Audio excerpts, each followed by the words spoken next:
Il y a un autre facteur génétique qui est le facteur épigénétique. Donc c'est des marques sur le gène qui peuvent certainement expliquer, donc on ne modifie pas le gène, ce n'est pas à proprement parler génétique, ce sont des marques sur le gène qui vont être mises et qui vont réguler de façon différentielle l'expression des gènes.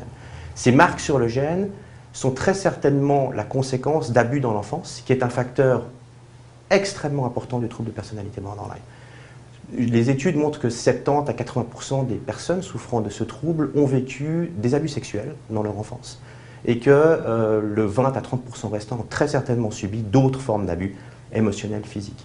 Et ces abus-là vont marquer les gènes de façon assez permanente, en tout cas on l'observe à l'âge adulte, et explique très certainement le développement du trouble de personnalité qui va émerger à l'adolescence lorsque les premières relations amoureuses vont apparaître. On en vient à présent à cette découverte étonnante des chercheurs de l'Université de Genève. On savait que les abus subis laissaient des séquelles psychiques chez les victimes. On apprend aujourd'hui qu'ils laissent également une trace biologique dans leur ADN, une trace que ces chercheurs sont même parvenus à mesurer. Les explications d'Yvan Elie et Chantal Panatier. Maltraitance, viol, autant de traumatismes qui laissent des traces, et pas seulement psychiques. Certaines de ces victimes consultent en psychiatrie. Elles ont accepté de donner leur sang pour analyse. On est allé chercher s'il y avait en quelque sorte des cicatrices sur l'ADN, des événements vécus par ces personnes qui pouvaient être des abus, de la maltraitance ou des circonstances de vie assez difficiles plutôt dans l'enfance.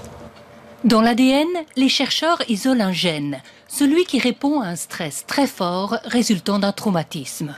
Un traumatisme que les patients décrivent en répondant à un questionnaire.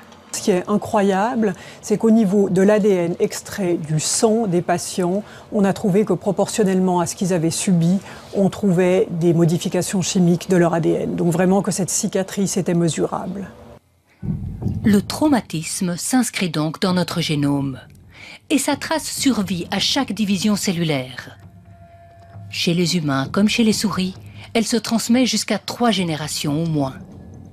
Très récemment, on a eu cette situation, grand-mère, mère-fille. La grand-mère a un mari qui a violé la fille et de là est issue une petite fille, donc le produit de l'inceste. On a fait une analyse de méthylation sur ces 3 générations et on observe que celle qui a la cicatrice la plus grande, c'est bien la petite fille qui est donc le fruit de l'inceste.